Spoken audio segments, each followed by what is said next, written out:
नाज़रीन अस्सलाम वालेकुम। नाज़रीन, बहुत सी डेवलपमेंट सेंशन पे आज बात हो सकती है, बहुत से सवाल उठ सकते हैं, बहुत से सवालों का हमें जवाब भी लेना है। इसी चीज़ को देख लीजिए कि आज काबीना का जब इजलास हुआ, और काबीना का इजलास हर मंगल को होता है, तो एक दिन पहले जो चीज़ बहुत बड़ी खबर थी और जिसे 92 न्यूज़ ने ही ब्रेक किया था, F9 पार्क, इस्लामाबाद में वाक़ 750 एकड़ के F9 पार्क को गिरवी रख के 500 अरब रुपए लेने का जो मंसूबा बनाया था, जिसकी मंजूरी मांगी थी वजारत ख़जाना ने, उसे आज पाकिस्तान की वफाकी काबीना ने मुतफ़क्का तौर पे रद्द कर दिया। न सिर्फ रद्द किया बल्कि बताया जाता है कि खासा माहौल गर्म था जब वज़ीर-ए-आज़म पाकिस्तान जनाब इमरान खान साहब ने बहुत तंबीह की और ये सवाल उठाया कि ये समरी भेजी किसने, ये ख्याल या आइडिया आया कहाँ से। ताहम ये भी बताया जा रहा है कि अब इस्लामाबाद F9 पार्क के बजाय इस्लामाबाद क्लब जो है, जो मरी रोड पे वाक़ है, उस क्लब को गिरवी रखने की बात जो है हो रही। इस पर हम बात करेंगे, लेकिन ग़ालिबन इससे कहीं ज़्यादा इंपॉर्टेंट वो डेवलपमेंट है जब चेयरमैन नैब ने आज इस्लामाबाद चैम्बर ऑफ कॉमर्स में बात करते हुए वहाँ एक ब्रीफिंग की, बिजनेसमैन से बात करते हुए, और उन तमाम सवालात का, उन तमाम इल्ज़ामात का जो बढ़ते चले जा रहे हैं गुज़िश्ता कई महीनों से, उनका जवाब देने की कोशिश की। मैं आपको याद करवाऊँगा कि जनवरी के शुरू में, सबसे पहले आपको दिखाता हूँ कि 2 जनवरी को जब ख्वाजा आसिफ साहब की गिरफ्तारी का मामला था नैब के सामने, तो एहसन इकबाल साहब ने नैब के हवाले से क्या इल्ज़ाम लगाया था। मोहम्मद आसिफ साहब की गिरफ्तारी, पाकिस्तान में इस वक्त जो नैब गर्दी जारी है उसका ताज़ा शाहकार है। नैब इमरान नियाज़ी की ज़ैली तंजीम बनकर अपोजिशन के ख़िलाफ़ इंतकामी एजेंडे को आगे बढ़ा रही है, लेकिन नैब की ये कारस्तानियाँ इमरान नियाज़ी की हुकूमत को नहीं बचा सकती। यानी नैब जो है वो इमरान खान नियाज़ी का एक अपेंडेज है, एक टूल है, यहाँ तो एहसन इकबाल साहब ये कहते हैं। लेकिन एक हफ़्ता पहले एहसन इकबाल जनाब खाकान अब्बासी साहब ने 15 तारीख को नैब के बारे में क्या कहा, नैब के कानून के बारे में, वो भी सुन लेते हैं। नैब ना कानून के मुताबिक है, ना आइन के मुताबिक है, ना हक़ाइक़ के मुताबिक चलता है। ये सिर्फ़ और सिर्फ पॉलिटिकल इंजीनियरिंग का इदारा है, और जो ब्रॉड शीट केस में हक़ाइक़ सामने आए हैं, उसके बाद ज़रूरत अगर एक मुल्क में इंसाफ हो, कोई कानून हो, तो आज नैब के इदारे को बंद करके इस मुल्क के अवाम को इस मुसीबत से निजात दिलवानी चाहिए। नाज़रीन, लेकिन नैब के ऊपर ये इल्ज़ाम सिर्फ PMLN की तरफ से नहीं लग रहे। पाकिस्तान पीपल्स पार्टी भी इसी किस्म के ख्यालात रखती है। आसिफ अली जरदारी साहब ने बहुत पहले, तकरीबन 2 बरस पहले, ये कह दिया था कि पाकिस्तान की मईशत, पाकिस्तान का ढांचा और नैब दोनों इकट्ठे नहीं चल सकते। या तो नैब चलेगा या फिर इकॉनमी चलेगा, दोनों साथ नहीं चल हुकूमत। या तो नैब चलेगा या फिर इकॉनमी चलेगा, दोनों साथ नहीं चल हुकूमत। या तो नैब चलेगा या इकॉनमी चलेगी, दोनों साथ नहीं चल सकते। ये वो आर्गूमेंट है, ये वो जुमला है जिसे पाकिस्तान के बिजनेस के सर्कल्स में भी सैकड़ों हज़ारों दफ़ा दोहराया गया। और आज जब chairman NAB chamber of commerce से इस्लामाबाद में खिताब कर रहे थे, वहाँ बोल रहे थे, तो इन तमाम सवालों का चेयरमैन नैब ने जवाब देने की कुछ इस तरह से कोशिश की कि गुज़श्ता 3 सालों में 487 अरब रुपया रिकवर किया हमने, कि एक जेन्युइन बिजनेसमैन में और एक डकैत में ज़मीन व आसमान का फ़र्क है। डकैत का सवाल है तो उस तरफ कानून भी इजाज़त देता है और उस तरफ जाना भी होगा। एक मज़मूम प्रोपेगेंडा जारी है, तवातर से जारी है। सिर्फ ये नहीं कहा गया कि ये कोरोना नैब ने फैलाया है। प्रोपेगेंडा सिर्फ वो लोग कर रहे हैं जिनके खिलाफ या इंक्वायरी चल रही है या इन्वेस्टिगेशन हो रही है। किसी किस्म की पॉलिटिकल इंजीनियरिंग का कोई सवाल नहीं। और जिन लोगों का ये कहना है कि नैब और पाकिस्तान साथ साथ नहीं चल सकते, उनसे मुद्दलाना गुजारिश है कि नैब और पाकिस्तान साथ साथ चल सकते हैं, करप्शन और पाकिस्तान साथ साथ नहीं चल सकते। बुनियादी तौर पर चेयरमैन नैब का ये कहना है कि कोरोना के अलावा, कि कोरोना फैलाने के अलावा तकरीबन हर इल्ज़ाम नैब पे लगता है। उन्होंने इस तकरीर में, अपनी आज के इस खिताब में ये भी कहा, चूँकि मैंने वो सारा खिताब तकरीर उनकी देखी, उसमें उनका कहना यह था कि वो जब टेलीविज़न खोलते हैं उन पर हर किस्म का इल्ज़ाम जो है वो देखते हैं कि नैब पे लगाया जा रहा है, जबकि नैब ने 487 अरब रुपया जो है गुज़श्ता 3 बरस में रिकवर किया है। और नैब के ख़िलाफ़ जो प्रोपेगेंडा वही अनासर कर रहे हैं जिनके ख़िलाफ़ केसेस जो हैं वो चल रहे हैं। लेकिन इतना ही नहीं है, जैसे ही चेयरमैन नैब ने अपना ये खिताब मुकम्मल किया तो फौरी तौर पर पाकिस्तान के अंग्रेज़ी के बड़े अखबार डॉन ने अपना एक इदारिया लिखा, बहुत ही सख्त नैब के ख़िलाफ़। उन्होंने कहा कि चेयरमैन नैब जो है वो इम्पार्शल नहीं है, और उसका एक जुमला बहुत इंटरेस्टिंग है कि the NAB chairman is on a weak wicket when he claims that his organization is impartial. No, it is not. NAB is a deeply flawed entity functioning on the basis of an equally flawed law. यानी वही बात जो खाकान अब्बासी साहब ने कही कि नैब का तो ना कानून दुरुस्त है, ना नैब का काम करने का तरीका ठीक है, उसी चीज़ को डॉन अखबार के इदारिये ने भी दोहराया। ये तो एक केस है, यहीं से हम बात का आगाज़ करना चाहेंगे। मुझे आज की इस नशिस्त में ज्वाइन कर रहे हैं अली मोहम्मद खान साहब, वफाकी वज़ीर हैं, स्टेट मिनिस्टर हैं पार्लियामेंट्री अफेयर्स के, पाकिस्तान तहरीक इंसाफ से ऑफ कोर्स इनका ताल्लुक़ है, मर्दान से MNA हैं, और मुझे इनके साथ ही ज्वाइन कर रहे हैं, very warm welcome to him, मुझे PMLN के सीनियर रहनुमा पाकिस्तान के एक्स फाइनेंस मिनिस्टर जनाब डॉक्टर मिफ्ताह इस्माइल साहब ज्वाइन कर रहे हैं, जो जनरल सेक्रेटरी भी हैं PMLN सिंध के, जैसे मैंने बताया कि फॉर्मर फाइनेंस मिनिस्टर रह चुके हैं। मुझे इस वक्त कराची से वीडियो लिंक के ज़रिए ज्वाइन कर सकेंगे कमर ज़मान कायरा साहब, पाकिस्तान पीपल्स पार्टी के सीनियर रहनुमा, पाकिस्तान के ट्वाइस इंफॉर्मेशन मिनिस्टर, प्रेसिडेंट हैं PPP सेंट्रल पंजाब के, मुझे इस वक्त ज्वाइन कर सकेंगे एक फ़ोन लाइन पे। Once again a very warm welcome to all my guest. यहीं से बात का आगाज़ करता हूँ। अली मोहम्मद ख़ान साहब, आपसे ही बात का आगाज़ बनता है, क्या ज़रूरत महसूस की चेयरमैन नैब जो अमूमन चुप रहते हैं कि उन्होंने आज वो फटी पड़े, उनको अपना दिफा करना ही पड़ गया, क्या वजह है इसकी? बिस्मिल्लाहिर्रहमानिर्रहीम, अल्लाहुम्मा सल्लि व सल्लिम व बारिक अला सय्यिदिना मुहम्मद रसूलुल्लाह खातमुन नबिय्यीन सल्लल्लाहु अलैहि वसल्लम। बहुत शुक्रिया। शायद उन्होंने ज़रूरत महसूस की हो क्योंकि काफ़ी सारी गुफ्तगू नैब पे होती है, अपोजिशन के अरकान ज़्यादा तनकीद का निशाना बनाते हैं, कुछ हम लोग डिफेंड भी करते हैं, जो ज़्यादा मेरे ख्याल में हमें डिफेंड तो नहीं करना चाहिए क्योंकि हम उनके रिप्रेजेंटेटिव्स तो नहीं हैं।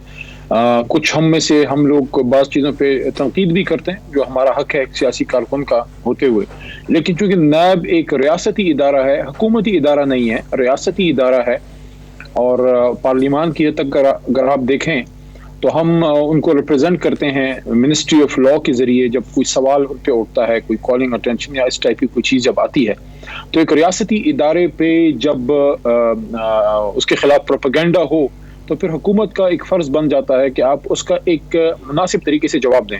ज़रूरत से ज़्यादा डिफेंड भी नहीं करना चाहिए क्योंकि ज़ाहिर है वो एक आज़ाद इदारा है और अपने फ़ैसलों में जो है वो कानून के मुताबिक, आइन के मुताबिक आज़ाद है। अब जो उन्होंने बात की है, एक बात से तो मैं शायद अगर वो ना भी करते तो आपके प्रोग्राम में मैं कर देता, जो आपने बात की जरदारी साहब की, शायद आपने बात की कि नैब और पाकिस्तान इकट्ठे नहीं चल सकते। मैं समझता हूँ कि पाकिस्तान और करप्शन साथ नहीं चल सकते, पाकिस्तान और नैब साथ ही चलेगा, लेकिन वो नैब जो इंसाफ करे, जो इंसाफ के मुताबिक चले। सुकम उसमें है, प्रोसेस में कमजोरियां हैं, जिसका जावेद साहब को भी इसका एहसास ज़रूर होगा, और वो एक ऐसा काम है जो जावेद साहब ठीक नहीं कर सकते। मैं चेयरमैन साहब की बात कर रहा हूँ, वो काम हम लोगों का है जो हम इधर, मैं पार्लियामेंट हाउस में बैठा हूँ, अभी इजलास खत्म हुआ है। हम लोगों का काम है कि अगर हम समझते हैं कि इंसाफ का निज़ाम ठीक नहीं है और उसमें करप्ट लोगों को छूट मिल जाती है, उनको पकड़ने के निज़ाम को मजबूत और मरबूत करने के लिए हम लोगों ने कानून साजी करनी है। वो नैब नहीं कर सकती, जो सुकम है वो हम ठीक करें, लेकिन चूंकि करप्शन के खिलाफ कानून साजी करना और करप्शन की बेखुनी करना कभी भी इन दो जमातों का जो आज अपोजिशन में है, PP और नून लीग, उनका कभी ये एजेंडा नहीं रहा, कभी उनका प्रायोरिटी लिस्ट पे टॉप 1, 2, 3 में नहीं रहा। उन्होंने नहीं किया, वक्त आ गया है कि हम करें। मैं ये समझता हूँ कि नैब और पाकिस्तान साथ साथ चल सकते हैं, पाकिस्तान और करप्शन साथ साथ नहीं चल सकती। नैब और पाकिस्तान साथ साथ चल सकते हैं, पाकिस्तान और मेगा करप्शन साथ साथ नहीं चल सकते। अली मोहम्मद खान साहब, बहुत सी बातें आपसे करनी है, मुझे कैबिनेट का हाल भी आपसे समझना। डॉक्टर मिफ्ताह इस्माइल साहब, आप पाकिस्तान के एक्स फाइनेंस मिनिस्टर रह चुके हैं, आप एक प्रोफेशनल हैं, आप एक बड़े रिस्पेक्टेड प्रोफेशनल हैं, आप लिखते भी हैं, आप इन मामलों को समझते हैं। हम बड़े लकी हैं कि आज हम जब बात कर रहे थे, आज चेयरमैन नैब ने बात की है, चूँकि बात करप्शन की है, फाइनेंस की है, फाइनेंशियल इशूज़ की है, फिर और भी इशूज़ इकनॉमिक, और आप हमारे साथ हैं। चेयरमैन नैब का ये कह रहा है कि उन्होंने गुज़श्ता 3 बरस में उनकी लीडरशिप में नैब ने 487 अरब रुपए जो हैं वो रिकवर किए, यानी 487 बिलियन, यानी ये तकरीबन 500 अरब रुपए की रिकवरी लीगल प्रोसेस के जरिए बन जाती है। दूसरा उनका पॉइंट ये है कि वो जब टीवी खोलते हैं उनके खिलाफ तनकीद हो रही होती है, जैसे मैंने सुनाई, कभी आसिफ अली जरदारी साहब हैं, कभी पीपल्स पार्टी के लीडर हैं, कभी एहसन इकबाल हैं, कभी खाकान अब्बासी साहब हैं, कभी और लोग हैं। وہ یہ کہتے ہیں کہ یہ وہ سب انٹرسٹڈ پارٹیز ہیں جن کے خلاف نیب نے کیسز کھول رکھے ہیں, تحقیقات, انویسٹیگیشن, انکوائریز کھول رکھی ہیں. انہوں نے اس ساری اپنی جو آج کے خطاب تھا اس میں انہوں نے کہا کہ کوئی بزنس گروپ جس کی ہیراسمنٹ اگر ہے تو آپ میرے سامنے لے کر آئیں, اور ہم تمام بزنس کے جو کیسز ہیں جن کا تعلق ٹیکس سے ہے, انکم ٹیکس سے ہے, کسٹم سے ہے, ایکسائز سے ہے, FBR کے معاملات سے ہے, ان کو ہم نکال رہے ہیں. کوئی بھی اپلیکیشن ہمارے سامنے لے آئے ہم اسے بھیج دیں گے FBR کے سامنے. اور لوگوں نے اس کی تائید بھی کی جہاں پر ڈسکشن ہو رہی تھی. تو آپ کا پھر کیس بنتا کیا ہے نیب کے خلاف؟ شکریہ موئی صاحب for your very kind words about me. دیکھیں, گزارش یہ ہے کہ کسی کو بھی, قمر زمان کائرہ صاحب, میں, آپ یا علی محمد, کسی کو بھی کرپشن کے خاتمے سے کوئی پریشانی نہیں ہے. ہم سب چاہتے ہیں کہ کرپشن منیمائز ہو جائے یا ختم ہو جائے.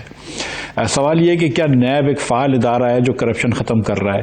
میں یہ سمجھتا ہوں کہ نیب اس قسم کا لائف گارڈ ہے سوئمنگ پول کے پاس جو بیٹھا ہوا تو ہے, روز بچے مر رہے ہیں ڈوب کے, لیکن نیب کچھ بھی نہیں کر رہا. آپ دیکھ لیجئے کہ نیب مشرف صاحب کے زمانے سے آیا ہے, کیا پاکستان میں اس زمانے سے کرپشن کم ہوئی ہے؟ یہ کرپشن بڑھتی ہے. یہ آپ خود اسیس کر لیں. نیب نے کن کرپٹ لوگوں کو پکڑ لیا ہے؟ نیب نے مجھ جیسے لوگوں کو تو پکڑ کے جیل میں ڈال دیا. مطلب مثال دیکھیے کہ میں اور عباسی صاحب میں ہر ہیئرنگ پہ گئے, ہر انویسٹیگیشن پہ گئے, کوئی ڈاکیومنٹ ہمارے پاس نہیں تھا جو ہم نے ان کو نہیں دیا. ان کے پاس ڈاکیومنٹ سے ہم تو کہیں پر کوئی انویسٹیگیشن نہیں روک رہے تھے. ہم کو جیل میں ڈالنے کی کیا ضرورت تھی؟ مطلب ویر وی ناٹ کوآپریٹنگ. جو اصول ہوتا ہے کہ آپ لوگوں کو جیل میں جب ڈالتے ہیں کہ اگر آپ سے کوآپریٹ نہ کر رہے ہوں یا انویسٹیگیشن رکوا سکتے ہوں یا ان کے پاس کوئی ڈاکیومنٹس ہوں, ایسی تو کوئی چیز نہیں تھی. They had all documents. اس کے بعد ہم کو جیل میں رکھا مثال کے طور پہ 3 مہینے 4 مہینے, اور ادھر کبھی زندگی میں پوچھنے بھی نہیں آئے, کبھی بات کرنے بھی نہیں آئے. مطلب آپ نے زیادہ تر لوگوں کو تو آپ ایسے ہی جیل میں ڈال دیتے ہیں without trial, without the benefit of a trial, without finding guilty. تو آپ یہ کون سا, مطلب یہ کون سا دنیا کا اصول ہے, یہ کون سا پرنسپل آف نیشنل جسٹس ہے کہ میں اس وقت آج اگر آپ مجھے نیب کا چیئرمین بنائے, میں کل محیط پیرزادہ کو جیل میں ڈال دوں, کل میں علی محمد خان کو جیل میں ڈال دوں, کل میں قمر زمان کائرہ کو جیل میں ڈال دوں کہ تم جیل میں جا رہے ہو کیونکہ میں کہہ رہا ہوں, بس ختم. یہ میرے کہنے پہ تو نہیں ہوتا نا. تو آپ مجھے بتائیے کہ ایک تو اس قسم کا آپ نے فرعونی پاور دے دیا ہے نیب کو کہ آپ جس شریف آدمی کو اس کی پگڑی اچھال دیں اس کو آپ جیل میں ڈال دیں. نمبر 1.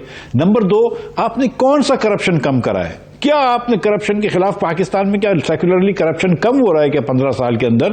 کیا کرپشن کا؟ اور پھر اس کے بعد جو ہم وہاں بات کرتے ہیں حکومت کے کہ بھائی آپ جو ہے وہ ملتان کے BRT کا آپ نے انویسٹیگیشن کیا ہے جس کے 20 سے 25 ارب روپے لگے ہیں, لیکن 105 ارب روپے پشاور کے انویسٹیگیشن میں BRT پہ لگے ہیں. آپ اس کو انویسٹیگیشن نہیں کر سکتے. چیف جسٹس آف بنیادی طور پر جو پہلا ایشو ہے, 2-3 ایشوز آپ نے اٹھا دیا نا ڈاکٹر صاحب, میں ایک ایشو پہ مجھے آنے دیجئے. آپ جو بنیادی طور پہ چیز کہہ رہے ہیں کہ ڈاکومنٹس ان کے پاس تھے, آپ لوگ دھوڑ نہیں سکتے تھے, آپ کو گرفتار کرنے کی ضرورت نہیں تھی, وہاں سے جو تاثر میرے ذہن میں آتا ہے کہ نیب کو as a tool of intimidation, ڈرانے کے لیے, لوگوں پہ دباؤ ڈالنے کے لیے, سیاسی طور پہ پولیٹیکل پریشر کے لیے, پولیٹیکل وکٹمائزیشن کے لیے ایز اے ٹول ہے. یعنی آپ کو جیل میں ڈال دیا سیاسی لوگوں کو, اس کے بعد پوچھا نہیں, واپس آ کے انویسٹیگیشن نہیں کی. یہی چیز آپ کہہ رہے ہیں کہ پروفیشنل بیسس بنتا نہیں تھا گرفتاریوں کا آپ کے کیس میں اور خاقان عباسی صاحب کے کیس میں. یہ آپ کا پوائنٹ ہے. اور سیکنڈلی سر کہ مجھے یہ بتائیں کہ کیا پاکستان میں کرپشن کم ہوئی ہے؟ آپ یہ دیکھیں نا کہ ملک ریاض کے جو 450 ارب روپے ہیں وہ تو سپریم کورٹ نے لیے ہیں. نیب کس چیز کا کریڈٹ لے رہی ہے؟ وہ تو سپریم کورٹ نے 450 ارب روپے لیے, پورا ادھر جا کے بیریا ٹاؤن بن گیا. نیب کیا کر رہی تھی؟ مجھے یہ بتائیے کہ نیب نے آج تک کون سا پاکستان کے اندر بندے کو پکڑ کے گلٹی کرایا ہے؟ لیکن وہ جو کہہ رہے ہیں کہ 487 ارب روپے ہم نے ریکور کیے, اس میں 487 ارب روپے کا وہ اعداد و شمار دے رہے ہیں. اس میں سے غالباً 487 کے اندر وہ ہیں جو ملک ریاض صاحب نے دینے والے. جی ورنہ میرے بھائی, اس میں 450 وہ ہیں جو بحریہ ٹاؤن میں دینے ہیں, وہ بھی پورے نہیں ادا ہوئے ویسے. جی ورنہ آپ یہ سوچیں نا محیط پیرزادہ صاحب کہ اگر 150 ارب روپے سال کے جمع کر رہا ہوتا نیب, تو حفیظ شیخ صاحب ہفتے میں ایک دن ان کے پاس چلے جایا کرتے کہ بہت شکریہ آپ کا, اتنے پیسے دے رہے ہو آپ. دس از 0.4% آف GDP. وہ تو بجٹ ڈیفیسٹ کم ہو جاتا. مطلب فائنانس منسٹری تو بڑی خوش ہوتی نیب سے. میں نے تو کبھی علی محمد خان صاحب یہ تو ڈاکٹر مفتاح اسماعیل صاحب نے علی محمد خان صاحب یہ ڈاکٹر مفتاح اسماعیل نے ایک بڑا بھرپور کیس پریزنٹ کر دیا ہے کہ نیب ایک ٹول ہے حکومت کی پولیٹیکل مینجمنٹ کا. ڈاکٹر صاحب دیکھیں, میں اس بات سے انکار نہیں کرتا کہ جو نیب کی پروسیس ہے وہ اس طرح سے نہیں ہے 100% جس طرح ہونا چاہیے. یعنی کہ یہ لوگ گلاس کو جو ہے وہ آدھا خالی دیکھتے ہیں, ہم اس کو آدھا بھرا ہوا دیکھتے ہیں. ہم یہ سمجھتے ہیں کہ جتنی گرفتاریاں ہونی چاہیے اور جتنی ریکوریاں ہونی چاہیے وہ نہیں ہو رہی. پاکستان آج اس مقام پر ڈاکٹر معید پیرزادہ صاحب اگر پہنچا ہے, اگر براڈ شیٹ میں ہمارے جو ہیں وہ کہانیاں نکل کے آ رہی ہیں جس پہ کسی پاکستانی کو فخر تو نہیں ہو سکتا کہ ان پیسوں کی کمیشن ہم سے مانگ رہے تھے جو ان کو کچھ اس کا ملا بھی, کہ وہ انہوں نے اس چیز پہ کمیشن لینا تھا کہ پاکستان کے لیڈران اور پاکستانیوں نے, صرف سیاستدانوں نے نہیں اور بھی پاکستانیوں نے جو پاکستان کے خزانوں کو مختلف طریقے سے اس کو لوٹا, اس کی خبر دینے کے لیے. یعنی ایک شرم کی بات تو ہے نہیں نا کہ you name it and you have it. It's a story of shame and further shame. Panama کو دیکھیں, سویز اکاؤنٹس کو دیکھیں, یہ کیوں ہم بھول جاتے ہیں. عمران خان صاحب ایک بات کرتے ہیں جو میرے خیال میں بہت حد تک صحیح ہے. وہ کہتے ہیں کہ ان لوگوں نے سیاست میں آ کے, میں یہ نہیں کہہ رہا مفتاح صاحب اور ان کی جماعت میں بہت سے لوگ ایسے ہوں گے جو آنریبل بھی ہیں یا اور بھی اپوزیشن کی جماعتوں میں, لیکن میں اجمالی بات کروں کہ جو مجموعی لیڈرشپ کا ایک طریقہ کار ہوتا ہے, ساری پارٹی پھر اس پہ چلتی ہے کہ سب سے جو بڑا نقصان ہوا ہے وہ اربوں خربوں روپے بھی نہیں ہے جو کرپشن کی گئی ہے. اس سے بڑا نقصان پیرزادہ صاحب یہ ہے کہ آپ کی اخلاقی گراوٹ اتنی کر دی ہے کہ آج کرپشن کو گناہ سمجھنا, کرپشن کو معیوب سمجھنا ہی جو ہے وہ اب جاتا رہا. بلکہ میاں صاحب تو آن ریکارڈ ہے as a prime minister of Pakistan. میاں صاحب از آن ریکارڈ جب انہوں نے یہ بات کی کہ کرپشن جو ہے پاکستان کا سب سے بڑا ایشو نہیں ہے, کرپشن بڑا ایشو نہیں ہے. اور خواجہ صاحب آصف صاحب جو ہے اسمبلی میں اس وقت موجود تھا اسمبلی میں جب انہوں نے یہ بات کی تھی پچھلے ٹرم میں 2013 سے 18 والی میں, جو نے کہا میاں صاحب یہ بھول جائیں گے لوگ, یہ چھوڑیں یہ کرپشن کوئی. اب یہ مجھے بتائیں پیرزادہ صاحب کہ جو مفتاح صاحب کی جماعت 34 پوائنٹس لائے تھے, 38 جس میں 34 پوائنٹس جو تھے وہ کس چیز پہ تھے؟ وہ بیسیکلی ملزم جو نیب میں گرفتار ہوتا ہے کی لیجسلیشن کے حوالے سے آپ کہہ رہے ہیں جہاں 34 نکات لائے گئے نیب کو, نیب کے قانون کو ایمنڈ کرنے کے لیے, اس کی طرف اشارہ کر رہے ہیں. جی میں اس پہ اگر آپ کی اجازت میں بات کر پاؤں کہ بیسیکلی ایک تو وہ وقت نہیں تھا. مجھے ایک بریک لینی ہے, میں اب تک کا سمجھ کرتا ہوں ناظرین آپ کے لیے, مجھے بریک لینی ہے. میں علی محمد خان سکوں گا, مجھے ایک بریک لینی ہے. بالکل بریک لینے کے بعد بات یہاں تک آتی ہے کہ پاکستان میں کرپشن تو بہرحال ایک بہت بڑا ایشو ہے. کیا کرپشن ایشو ہے یا نہیں, یہ بھی ایک پولیٹیکل ڈیبیٹ ہے کہ پاکستان کا کرپشن بڑا ایشو ہے یا کوئی اور چیز جو ہے وہ بڑا ایشو ہے. لیکن اگر کرپشن ہے تو پھر اس کے خلاف ادارے بھی ہوں گے, کیا ان اداروں کو بہتر بنایا جا سکتا ہے اگر نیب افیکٹو نہیں ہے. یہاں تک بات ہوئی ہے, ایک بریک لیتے ہیں, بریک کے بعد اس بات کو آگے بڑھاتے ہیں اور بھی بہت سے سیاسی اور پولیٹیکل ایشوز ہیں ان پہ بھی بات کرتے ہیں آفٹر دا بریک. ناظرین ویلکم بیک. ناظرین کرپشن اور نیب کے حوالے سے ڈسکشن کو تھوڑا سا وائنڈ اپ کر دوں کیونکہ اور بھی بہت سے ایشوز جو ہیں میرے سامنے آ گئے ہیں, جیسے چند لمحوں میں آپ کو بتاتا ہوں کہ وہ ایشوز کیا ہیں. میں اس بات تک پوری طرح سے ایگری کرتا ہوں ڈاکٹر مفتاح اسماعیل صاحب سے کہ نیب کے پروسیس میں بہت زیادہ خرابیاں ہیں, کمزوریاں ہیں, اور جس طرح سے ڈاکٹر مفتاح اسماعیل اور شاہد خاقان عباسی صاحب کو نیب نے گرفتار کر لیا, اس میں پروفیشنل سینس جو ہے وہ نظر نہیں آتی. کیونکہ گرفتار کرنے کی وجہ تبھی ہوتی ہے جب کسی شخص کے یا تو ایویڈنس کو ڈسٹروائے کرنے کے چانسز ہوں, یا اس کے ایویڈنس کے ساتھ دھوڑ جانے کے چانسز ہوں, یا اس کے فرار ہونے کے چانسز ہوں. ڈاکٹر مفتاح اسماعیل کے کیس میں اور شاہد خاقان عباسی صاحب کے کیس میں دونوں چیزیں ہمیں درست نظر نہیں آتے ہیں. اور پھر جب اس کے بعد انویسٹیگیشن میں کوئی پیش رفت بھی نہیں ہوئی, گرفتار کرنے کے بعد جو ہے کوئی انکوائری وہاں پہ کی بھی نہیں گئی ہے, اس سے بھی اس بات کو تقویت ملتی ہے کہ نیب کے پروسیس کے اندر بہت سی خرابیاں ہیں. لیکن دوسری جو چیز ہے شاید اس سے ڈاکٹر مفتاح اسماعیل بھی ایگری کریں, جو علی محمد خان صاحب نے کہا کہ پاکستان میں پبلک آفس کا ابیوز اور کرپشن جو ہے وہ گزشتہ 20-25 برس میں ایک بہت بڑی خرابی کے طور پر سامنے آیا ہے. مفتاح اسماعیل صاحب کوئی آپ کا اس پہ میں کامنٹ اگر لے لوں کہ آپ اس تک ایگری کرتے ہیں, میں نے آپ کی پچھلی بات مان لی ہے, لیکن یہ جو چیز ہے جو علی محمد خان کہتے ہیں کہ بہرحال پاکستان کے اندر کی جو میگا کرپشن ہوئی ہے, جہاں وہ لوگ جن کے پاس کچھ نہیں تھا وہ ارب پتی بن گئے ہیں, یہ بھی ایک پاکستان کا بہت بڑا مسئلہ ہے. بھائی بالکل آپ کرپشن کے خلاف, مطلب نو بڈی از فار کرپشن, کرپشن کے خلاف آپ ضرور اٹھائیں نا, آواز اٹھائیں, کرپشن کے خلاف آپ مثبت کام کریں, پوری دنیا میں کام ہوتا ہے. لیکن یہ میں آپ کو بتاؤں, دیکھیں یہ ادارے نے آج اتنے عرصے سے ادارہ بنا ہوا ہے کہ کرپشن کم ہوئی ہے, کیا یہ ادارہ فعال بھی ہے؟ یہ کرپشن کا کام نہیں کر رہا نا, اینٹی کرپشن کا. یہ تو مطلب مفتاح اسماعیل جیسے لوگوں کو پکڑ کے بند کر دیتا ہے کہ چلو یار پریشر ڈال دو. مطلب یہ ادارہ وہ نہیں ہے جو اینٹی کرپشن کا ادارہ ہے. آپ اچھا فعال اینٹی کرپشن کا ادارہ بنائیں جس سے فائدہ ہو, اس میں کوئی حرج نہیں ہے. مطلب آئی تھنک پورے, اور میں آپ کو بتاؤں دیکھیں یہ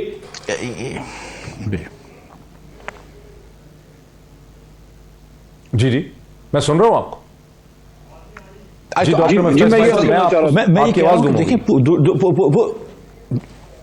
मैं पूरी दुनिया के आप मॉडल्स देख लें, सिंगापुर के अंदर वो अली मोहम्मद खान साहब कुछ कहना चाह रहे हैं, आप बात मुकम्मल कर लें। जी, दूसरे ममालिक हैं, सॉरी अली भाई, दूसरे ममालिक हैं, उनका आप मॉडल देख लें, उसको मॉडल को बेहतर कर लें, उसमें कोई बुरी बात नहीं है। We are nobody is for corruption, आप करप्शन को खत्म कर लें, लेकिन आप ये जो हरकतें कर रहे हैं, ये जो आप विक्टिमाइजेशन कर रहे हैं, देखिए ना सर, एक चीज नजर आ रही है कि सारे आपने नून के लोगों को पकड़ लिया है। अल्लाह ना करे, खुदा ना खास्ता, अभी कल अगर हमारी हुकूमत आती है तो फिर क्या हम इन लोगों को, शरीफ लोगों को, जैसे अली मोहम्मद खान जैसे लोग हैं, शरीफ लोग हैं, कोई इसमें खुदा ना खास्ता कोई इनके ऊपर हाथ नहीं उठा सकता, तो ऐसे लोगों को पकड़ना चाहिए। बेवकूफी की बात है ना सर। तो मतलब आप if you should only go for against the corrupt, और करप्शन के खिलाफ जाएं। आप तो पॉलिटिकल विक्टिमाइजेशन के चक्कर में हैं। बिल्कुल सही। अच्छा अली मोहम्मद खान साहब, मैं इस टॉपिक से आगे भी निकलना चाह रहा हूं, लेकिन आप इस पे कमेंट करना चाह रहे हैं, कमेंट कीजिए, फिर मैं इस पे आगे निकलता हूं। जी शुक्रिया। मैं ये अर्ज करना चाह रहा हूं, देखें एक बात जो रह गई ब्रेक से पहले, कि जब FATF पे हम बैठे, फाइनेंशियल एक्शन टास्क फोर्स की जो रिक्वायरमेंट्स थी इसको पूरा करने के लिए, ये वो कवानीन है कि अगर वो आप पूरा नहीं करते तो पाकिस्तान ग्रे लिस्ट से ब्लैक लिस्ट में चला जाए, खुदा ना खास्ता। अब ग्रे लिस्ट में हमारे दौर में नहीं आया था, ब्लैक लिस्ट में माजी में पीपल्स पार्टी के दौर में भी रहा। अब वहाँ इशू ये था कि अब अगर मैं जनाबे वाला मगरिब की नमाज के वक्त जो है सुबह की नमाज भी पढ़ना शुरू कर दूं, तो कोई आदमी मुझे कहेगा यार सुबह होने दो, तो फजर की अजान होगी, आप सुबह भी पढ़ लेना कल सुबह, अभी तो मगरिब का टाइम है। तो FATF के दौरान जब ये जेब से पर्चे निकाल के आ गए ना, वो 38 पॉइंट्स के, उससे एक बहुत बड़ा बैड ब्लड क्रिएट हुआ कि बात FATF की हो रही है, आप हुकूमत को प्रेशराइज करना चाहते हैं कि भाई यहाँ से हम रिलीफ लें। अच्छा, हम इसको NRO क्यों कहते हैं? मिफ्ता साहब प्लीज मुझे निगेट कीजिएगा जब मैं अपनी बात पूरी कर लूँ, कि वो जो 38 में से 34 पॉइंट्स थे वो रिलीफ ओरिएंटेड थे। अब मैं एज अ वकील कह रहा हूँ कि मैं मुल्जिम की रिलीफ के खिलाफ नहीं हूँ, लेकिन आपके 34 के 34 पॉइंट्स रिलीफ के आपने एक अरब से अगर कम की करप्शन हो उस पर हाथ नहीं उठाना, 99 से पहले की बात नहीं पूछनी, 5 साल से पहले अगर कुछ हो उस पर सवाल जो है वो महदूद किए जाएंगे, सारा रिलीफ था। एक भी नुक्ता इसमें ऐसा नहीं था कि अगर कोई करप्ट आदमी है, कोई ब्लैक मार्केटियर है, किसी ने मनी लॉन्ड्रिंग की है, उसकी प्रोसिक्यूशन को स्ट्रॉन्ग करने के लिए क्या किया जाए। सिर्फ डिफेंस पे फोकस था, और वक्त ऐसा था कि वो बेसिकली NRO था। नंबर 1 हम समझते हैं। नंबर 2 देखें, बार बार मिफ्ता साहब ने इस प्रोग्राम में 2 बार ये पॉइंट उठाया कि करप्शन बताएं कहाँ कम हुई है। देखिए सबसे बड़ी चीज ये है कि इस वक्त हम ये समझते हैं, आप उससे एग्री ना करें, कि गवर्नमेंट लेवल पे, मिनिस्टर प्राइम मिनिस्टर लेवल पे करप्शन जो है बड़े लेवल पे खान साहब ने खत्म कर दी है, या आप उसको कह लें कि मिनिमाइज बहुत हद तक कर दी है। ठीक है जी, अब उसका ट्रिकल डाउन इफेक्ट नीचे जाएगा, लेकिन ये सोचना कि करप्शन खत्म करना नैब का काम है, उसमें थोड़ा सा मैं डिसएग्री करूंगा कि ये सिर्फ नैब का काम नहीं है। नैब का है लेकिन सिर्फ नैब का नहीं है।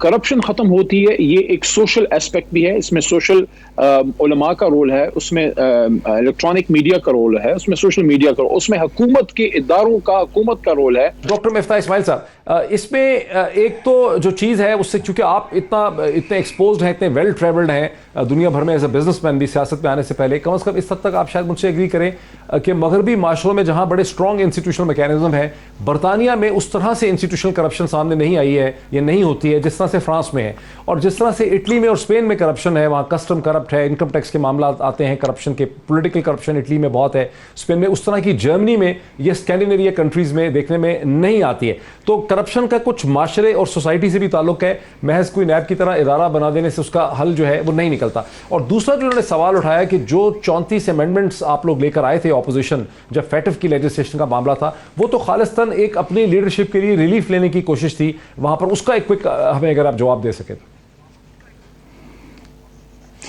जी बहुत अच्छी बात है। देखें ये एक मैं आपसे पहले गुजारिश करूं, ये बात आपकी एकदम दुरुस्त है कि कल्चर के ऊपर डिपेंड करता है। देखें न्यूजीलैंड में सबसे कम करप्शन है, स्कैंडिनेविया में बहुत कम करप्शन है, लेकिन बहुत सारे सेंट्रल यूरोपियन कंट्रीज में करप्शन होती है। तो culture obviously makes a big difference. Italy के अंदर लोग बहुत टैक्स इवेजन करते हैं, अमेरिका में नहीं करते। अच्छा, अब आप आइए देखें, ये बात कर रहे हैं 34 नकात की, तो देखें सच्ची बात ये है, ये फैक्ट मैं पहले भी कह चुका हूं, मैं बार बार नहीं कहना चाहता हूं कि एक तीसरी कुव्वत है, मुझसे ज्यादा नहीं पूछेगा, उन्होंने लेके हमको बिठाया था और उन्होंने कहा था कि ये 4 लॉज हैं। एक फैटफ का लॉ है, दो फैटफ के लॉ थे, एक ये लॉ था कि 180 दिन हुकूमत ऐसे ही बंद कर सकती है किसी को भी, और चौथा लॉ था नैब का। इन्होंने कहा चारों लॉ पे आप कमेंट दें। हमने फैटफ के लॉस पे भी कमेंट दिया है और हमने कोई 30-34 जो है ये इसके ऊपर भी कमेंट दिया है। ठीक है, इसके ऊपर हमने कहा था कि आप बात कर लें, आप बात कर सकते थे। देखिए मैं जेल में जा चुका हूँ, मुझे तो छोड़ दें, लेकिन हमारी टॉप लीडरशिप, मियाँ साहब जेल में, मियाँ साहब की बेटी जेल में थी, शबा हमजा जा चुका है अभी भी जेल में, शहबाज साहब जेल में, ख्वाजा आसिफ हैं, राना सना को इन्होंने हेरोइन में डाल दिया था। ठीक है, एहसन इकबाल जेल में थे। तो हमको अब किस चीज़ का एनआरओ चाहिए? हमको तो जो हम पे गुजरी सो गुजरी, हमारे अश तुम्हारी आकबत को संवार सकते हैं, हमको तो कुछ नहीं फर्क पड़ता। अब हमको मतलब ये कि मैं तो बेल पे आ चुका हूं बाहर, तो मुझे क्या फर्क पड़ेगा।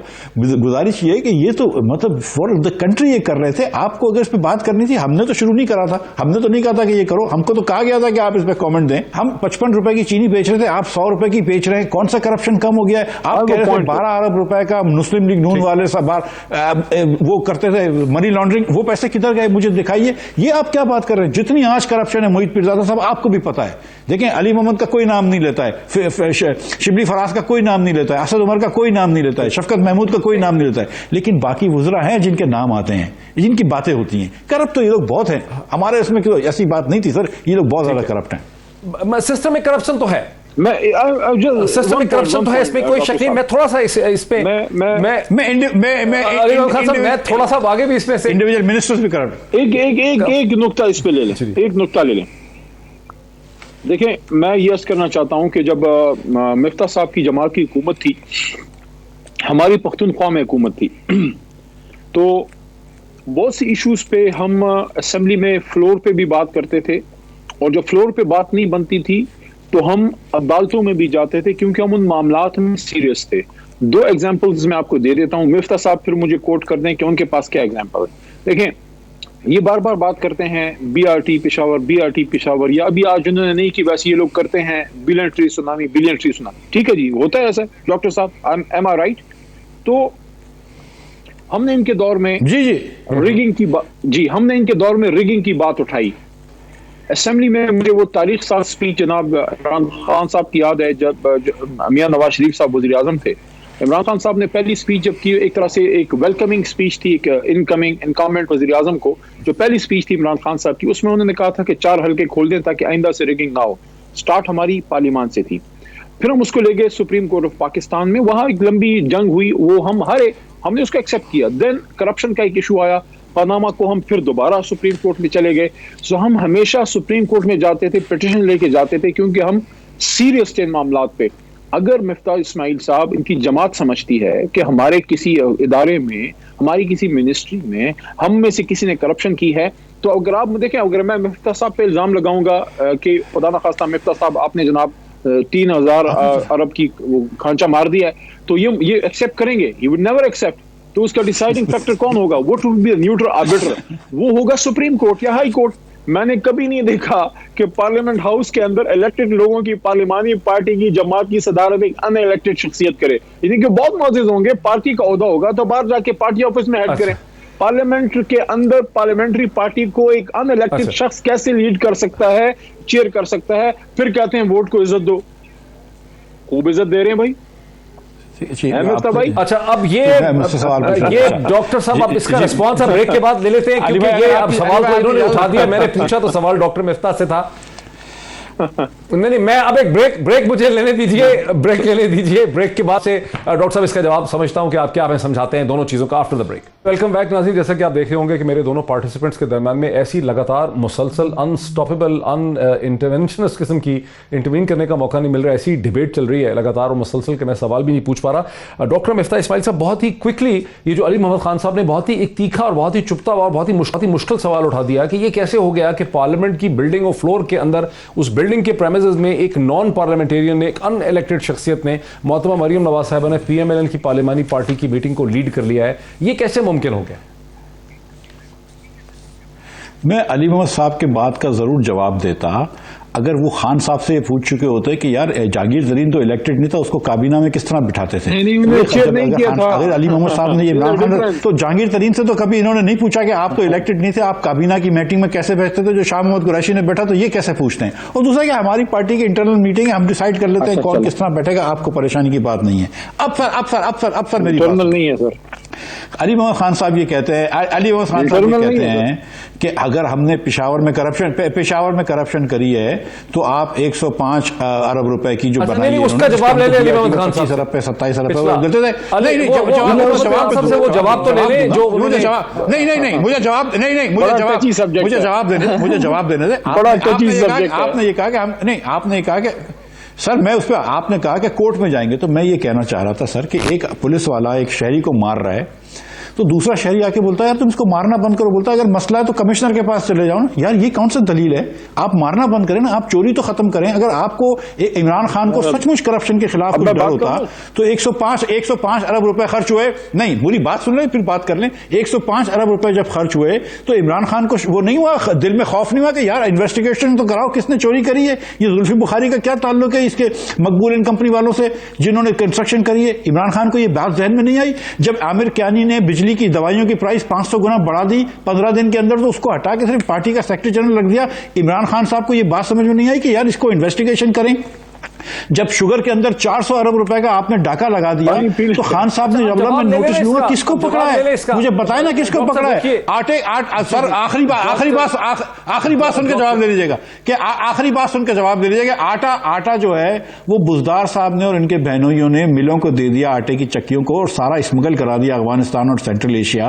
تو عمران خان صاحب نے بزدار صاحب سے یہ پوچھا نہیں کہ یار تو نے سارا گندم اسمگل کرا دیا، یہاں پاکستان میں 35 روپے کا آٹا 70 کا ہو گیا، تو تم کیا کر رہے ہو؟ تو ان کو کرپشن جو ہے وہ اپنے لوگوں کی نظر نہیں آتی.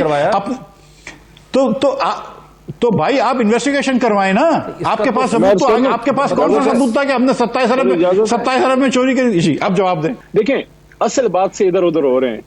ایک کانسیپٹ ہے انہوں نے دیا، اچھا کانسیپٹ ہے، ووٹ کو عزت دو.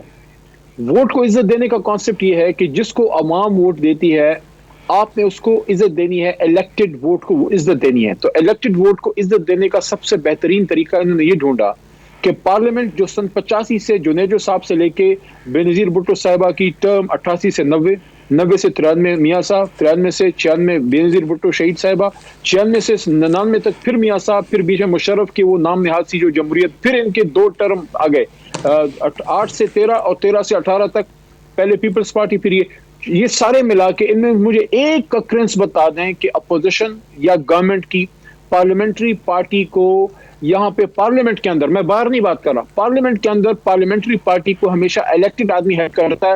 یہ ووٹ کو عزت دینے کے لیے انہوں نے ان الیکٹڈ شخصیت سے اس کو ہیڈ کروایا. ہماری اس سے کوئی دشمنی نہیں ہے، ہماری بڑی بہن ہے، وہ کرے، وہ لیڈ کر رہی ہیں، ان کا حق ہے، ان کی جماعت نے نائب صدر بنایا ہے، ہم کون ہوتے ہیں سوال پوچھنے والے. لیکن پارلیمنٹ کے اندر کچھ پارلیمنٹری نارمز ہوتے ہیں، آپ الیکٹڈ لوگوں کو الیکٹڈ لیڈر سے ہی یہاں پہ ہیڈ کراتے ہیں. تو آپ نے خود ہی ووٹ کو عزت دو کو دفن کر دیا. اب کبھی آپ بی آر ٹی پہ جا رہے ہیں، ادھر جا رہے ہیں، ادھر جا رہے ہیں. میں تو سمپل سی بات کر رہا ہوں، پھر آپ گلا کیوں کرتے ہیں کسی ڈکٹیٹر سے؟ وہ بھی ان الیکٹڈ ہوتا ہے، وہ بھی آ کے پیر رکھ دیتا ہے اوپر جو ہے لوگوں کی سروں پہ. اس کا کیا جواب ڈاکٹر مفتاح اسماعیل صاحب ہے کہ اس کو کیسے ایکسپلین کریں گے؟ جہانگیر ترین صاحب کی بات کی، اور بھائی میرے خدا کو مانے میری بات سنیں. کیبنٹ میٹنگ جس وقت جہانگیر ترین صاحب آئے تھے وہ وزیر اعظم پاکستان ہیڈ کر رہے تھے، پوری کابینہ بیٹھی ہوئی تھی، اور کیبنٹ کے اندر مفتاح صاحب کو مجھ سے زیادہ پتا ہے، اسپیشل انویٹیشن پہ ہر چیز کے ایکسپرٹس آتے ہیں.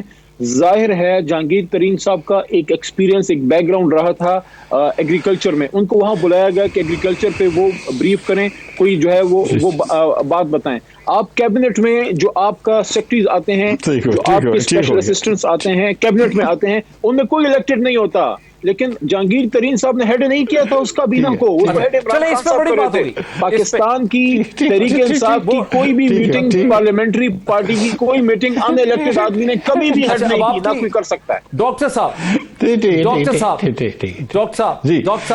چلے اس پہ بہت بات ہوگی. مجھے سوال آپ سے پوچھنا ہے کہ F9 پاک پہ حکومت کا، حکومت نے جب اسلام آباد کے اندر F9 پاک کو گروی کرنے کا وزارت خزانہ نے سمری بھیجی تو اس پہ ہم سب لوگوں نے بہت تنقید کی. آج وفاقی کابینہ نے اس فیصلے کو رد کر دیا اور سمری کو رد کر دیا ہے. لیکن جو اب سچویشن ہمارے سامنے آئی ہے جو ہم بھول ہی گئے تھے کہ دسمبر 2017 میں آپ ہی for all practical purposes finance minister تھے، جب آپ نے اسے کہتے ہیں موٹر وے M1 کو، M2 کو اور M3 کو اور جناح ایئرپورٹ جو ہے کراچی کا، اس کو آپ نے گروی رکھا اس کو فائنانس ریز کرنے کے لیے. تو کل پھر کیا ریزننگ تھی؟ پھر اس گورنمنٹ نے تو خیر رد کر دی اس چیز کو. اس بڑا برا رکھا نا آپ نے اس کو, تو آپ کی ظاہر میں کوئی تو- ریزننگ ہوگی, تو جی، پھر جی، آپ میں- تو میں- پارٹی میں- تنقید بھی کر رہی تھی F9 کو, مجھے یاد ہے. جی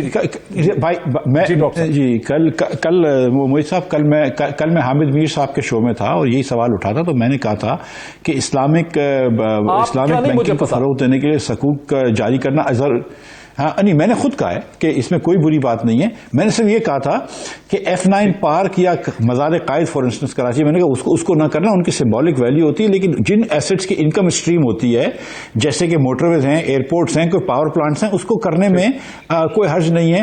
اردو میں اس کا ورڈ گروی ہے یا آپ ضمانت کہہ رہے ہیں, لیکن وہ اسلامک بینکنگ کی ریکوائرمنٹ ہوتی ہے. تو میں بالکل ہمارے زمانے میں ہم یہ کرتے رہے ہیں, اور میں نے بالکل یہ کہا تھا کہ اس میں کوئی حرج نہیں. تو میں نے اس کو بالکل وہ نہیں کرا تھا.